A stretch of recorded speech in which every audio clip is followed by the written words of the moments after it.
Are you tired of your ugly art? Sick of having to look at it? Discouraged by how terrible you are? Then boy, do I have the solution for you! In this video, I'm going to be showing you what I do with all my ugly, horribly disgusting artwork. The art hacks that all the terrible artists need to hear. I know, your artwork sucks, but that's okay, we're gonna fix it. Psych, bitch. Turns out your art is beautiful, you stupid idiot. Why'd you even click on this video? God, this is so cheesy. Today, I am going to show you what I do to fix my mistakes so that I don't want to die, so that I stop hating myself. Sometimes within the artist journey, you'll make something that discourages you so bad that you won't make something for months on end. Have I done that? Yes. Well, I continue to do that? Maybe. But now I at least have some problem-solving skills that get me over that hump. So come on, let's go, kids! These are my mistakes throughout the years. I got all my sketchbooks, so let's dive into how I got through them. This was my hardest sketchbook to finish because there are so many pages. Look how thick it is. Okay. Here's the deal. This advice is incredibly simple. First, cover up your mistakes and try again. This is my first sketchbook that I ever finished. For this page, you can see where it was like the original page, and then we have this little bit of paper that is like, I have agenda paper here, and then like a script that I ripped up here. And I remember I had messed up this moon pretty badly and I was very disappointed in it. So I just covered it up and then drew back over it, and it's a fix and it's texture and it adds character. Yeah, this was in December 2017. So I've been making mistakes for a really long time. This isn't my favorite drawing. I wasn't very good at drawing portraits, but I remember being very frustrated with the symmetry. Like I couldn't get the eyes. So I just legitimately covered it up. Slapped a post-it note on it, covered it up, and then I called it a day. And you know what? Experimenting like this is good for the soul. This is like the same concept essentially. Kind of like when you get a hole in your pants and you put a cute little patch on it. Adds character and extends the life of it. Makes you feel better about yourself. Once again, do not judge. I'm still learning.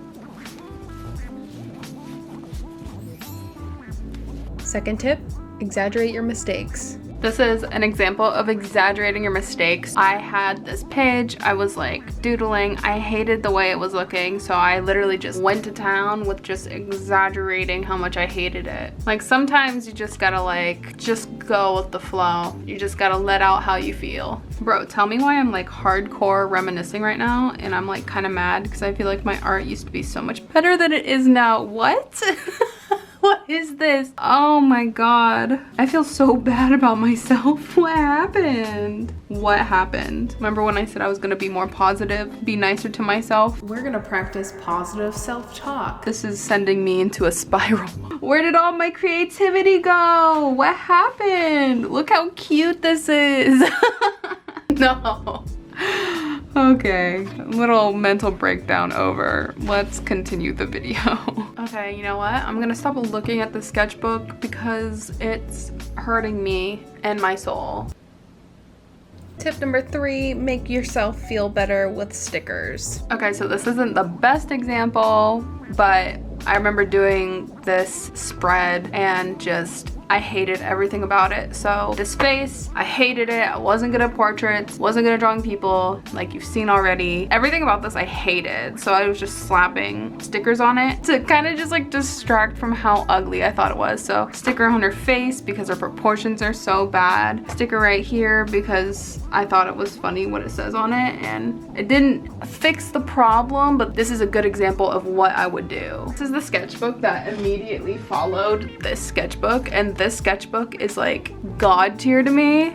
And this sketchbook is like so bad. I remember finishing this sketchbook and being like traumatized. I'm like, I can't do this. I have to go back to a smaller sketchbook for a while. Now let's look at this one. I'm a big fan of just taking another piece of paper and completely covering up a page if I don't like it. Here's a good example of using stickers to cover things up. I mean, these aren't stickers. They're pieces of paper that I taped in, but I didn't really like this. Wasn't vibing with it. And then I added in like these little collage pieces, and now suddenly I think it's the best thing ever and I'm in love with it, you know? It's just about trying to work things around so that you yourself can fall in love with it. Like if someone else had seen this before I put these pieces on, maybe they would have liked it, but because I personally hated it, I needed to take that next step to make myself fall in love with it, which I think is important. I use these tips a lot in my, what is this called? My bullet journal. My bullet journal, I really don't care if things are pretty. I will literally just like do things to like let out some creative energy, but I'll constantly cover things up with stickers and constantly just like throwing things out there, and it feels good to have a place to put random stuff without caring about how it looks. I'm trying to change my relationship with my sketchbooks. Before I would do things like this sketchbook where everything was prim, proper, and perfect, or my first sketchbook where it's like every page is filled to the T. Look at this. This is so much collaging and so much experimentation, but this is just like flat, and